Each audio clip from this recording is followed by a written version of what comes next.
வணக்கம் ஆடிட்டர் கிருஷ்ணன் பேசுகிறேன். இன்னைக்கு சிஏ ஃபவுண்டேஷன் செப்டம்பர் 2024ஓட first exam accounts exam paper எப்படி இருந்துச்சு, ஸ்டூடெண்ட்ஸ் எல்லாம் என்ன ஃபீல் பண்ணாங்க அப்படின்றத இந்த வீடியோவில் சொல்ல போகிறேன். இந்த பேப்பர் ஈஸி அப்படின்னு சொல்ல முடியாது, ரொம்ப கஷ்டம் அப்படின்னு சொல்ல முடியாது, இது ரெண்டுத்துக்கும் நடுப்புற அப்படின்னு வச்சுக்கோங்களேன். இது யாருக்கு கொஞ்சம் ஈஸியாக ஃபீல் பண்ணுறாங்க அப்படின்னா, நான் கேட்ட வரைக்கும் ரிப்பீட்டர்ஸ் இதை கொஞ்சம் ஈஸியாக ஃபீல் பண்ணுறாங்க. ஃபஸ்ட் டைம் எழுத போகிற பசங்க, எழுதின பசங்க இதை டஃப்பாக ஃபீல் பண்ணுறாங்க.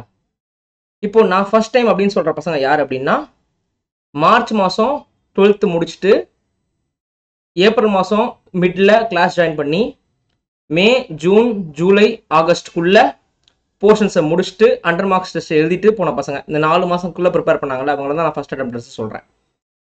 ஒரு வருஷமாக ப்ரிப்பேர் பண்ண பசங்களாம் நான் ஃபஸ்ட் அட்டெம்ப்ட்னு சொல்ல வரல. அதாவது 4 மாதத்துக்குள்ளே குவிக்காக ரெடி ஆன பசங்க நான் சொல்கிறேன். இவங்கெல்லாம் நிறைய பேர் எனக்கு பேலன்ஸ் ஷீட் டேலி ஆகலைன்னு சொல்கிறாங்க.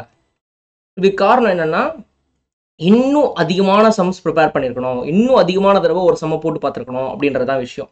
ஆனால் இவங்களுக்கு பாஸே ஆக முடியாத அளவுக்கும் சொல்லலை. சார் நான் 100 மார்க் எழுதலை, 85 மார்க் தான் எழுதியிருக்கேன், 80 மார்க் தான் எழுதியிருக்கேன், எனக்கு பேலன்ஸ் ஷீட் டேலி ஆகலாம், நான் எல்லா ஒர்க்கிங் நோட்டும் போட்டேன் அப்படின்ற மாதிரி ஒரு குரூப் சொல்லுது. இன்னொரு குரூப் ரிப்பீட்டர்ஸ் குரூப். அப்படி பண்ணால் இதில் 2ஆக பிரிக்கலாம். ஒன்று நவம்பர் 23 எக்ஸாம் எழுதி மே எக்ஸாம் எழுதி திருப்பி செப்டம்பர் எக்ஸாம் எழுதுகிற ஒரு ரிப்பீட்டர். இன்னொன்று 12th முடிச்சு ரெண்டே மாதத்தில் மே எக்ஸாம் எழுதி அந்த அட்டெம்ப்டில் போயிட்டு திருப்பி செப்டம்பர் மாதம் எழுதுகிற ஒரு ரிப்பீட்டர்ஸ்.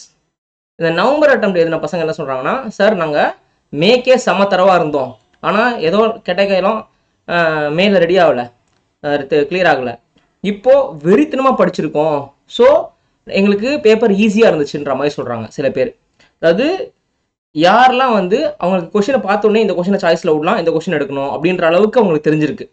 இப்படி தான் ஆரம்பிக்கணும், இப்படி தான் முடிக்கணும், இந்த ஒர்க்கிங் நோட் வரும் அப்படின்ற அளவுக்கு தெரிஞ்சிருக்கு. அதாவது they have practiced one sum so many timesன்ற மாதிரி சொல்கிறாங்க.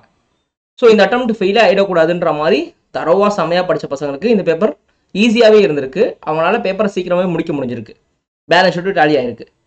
ஸோ இதை வச்சுக்கலாம், இப்படி வச்சுக்கலாம். ஸோ இந்த பேப்பர் கஷ்டமும் கிடையாது, ஈஸியும் கிடையாது, இது ஒரு மாதிரி நடுத்தரமான பேப்பர். இந்த பேப்பரில் பாஸ் ஆயிடலாம், ஆனால் ஒரு 60+ 70+ எடுக்கிறது கொஞ்சம் கஷ்டமாக இருக்கும் நிறைய பேருக்கு. ஆனால் பேலன்ஸ் ஷீட் டேலி ஆகிடுச்சு, ஒர்க்கிங் நோட்ஸும் போட்டோம் அப்படின்னா ஃபுல் மார்க்ஸ் கிடச்சிரும். மேபி பேலன்ஸ் ஷீட் டேலி ஆகலை, ஏன்னா நிறைய பேலன்ஸ் ஷீட்ஸ் போடுற மாதிரி இருந்திருக்கு. பேலன்ஸ் ஷீட் டேலி ஆகலை ஆனால் ஒர்க்கிங் நோட்ஸ் மட்டும் போட்டிருக்கேன் அப்படின்னா ஸ்டெப் மார்க்ஸ் போட்டால் நல்ல மார்க் வரதுக்கான வாய்ப்புகள் இருக்குது. ஸோ பேலன்ஸ் ஷீட் டேலி ஆகலான்னு ரொம்ப வருத்தப்படாதீங்க. ஒர்க்கிங் நோட்ஸ் நல்லா போட்டிங்கன்னா ஓரளவுக்கு மார்க் வந்துடும் நினச்சிக்கோங்க. ஆனால் அக்ரிகேட்டுக்கு நமக்கு அடுத்த 3 பேப்பர் தான் இருக்குது. எனிவே லாவில் ஜென்ரலாக 60+ வரவே வராது. ஸோ லாவில் அட்லீஸ்ட் ஒரு 50 to 60 எடுக்கிற மாதிரி பார்த்துக்கோங்க.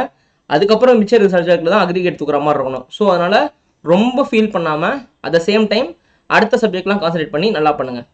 பாய்.